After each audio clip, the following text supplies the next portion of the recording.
Welcome back, everybody, to this special edition of Squawk Box. We've been talking all morning long with Warren Buffett of Omaha, Nebraska, since we are live in Omaha today. And, Warren, we've covered a range of topics, but there has been an awful lot of people who are interested in the trip you made this week. On Monday, you headed up with Bill Gates, and you got to take a look at the tar sands. What happened? Well, what happened was Bill and I talked some months ago about just how interesting the whole thing was from a geology standpoint, and from the standpoint that that represents one of the few big upcoming sources of more oil production in the world. There are very few, and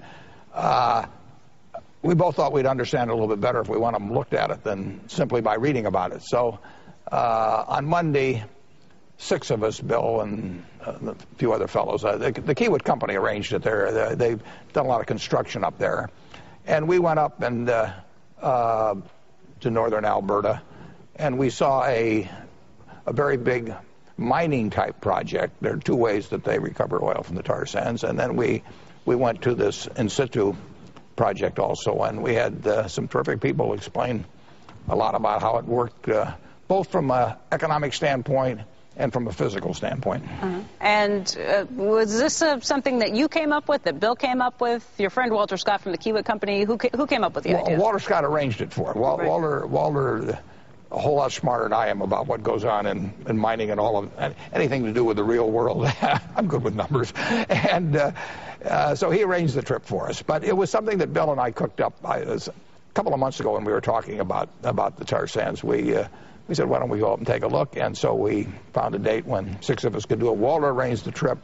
We had some wonderful people up there in Alberta at both projects that explained how the things really work, the costs involved, and they just couldn't have been more helpful. Okay, so having seen that, there's already been a lot of people who have been speculating that you must be interested in investing in this arena. Are you?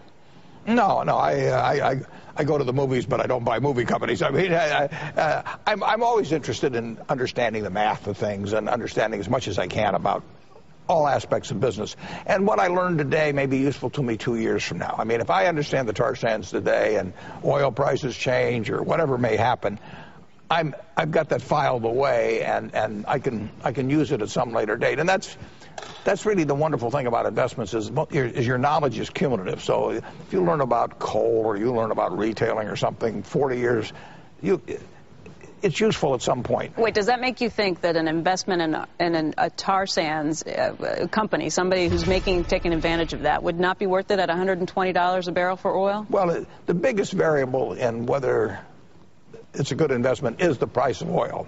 Now, it's important to know how much they can get out and what their costs are going to be and what the capital costs. All of that is important, and that fits into it.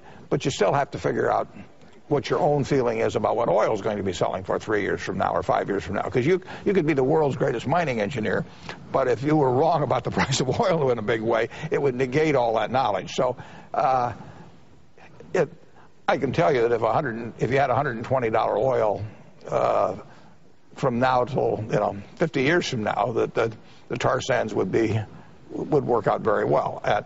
But I don't know the answer to that, and I may form an opinion at some point, and I'm prepared to form that opinion now. But you are not actively looking right now to invest in any of these companies? Do I have a buy order this morning? The answer is no. Okay.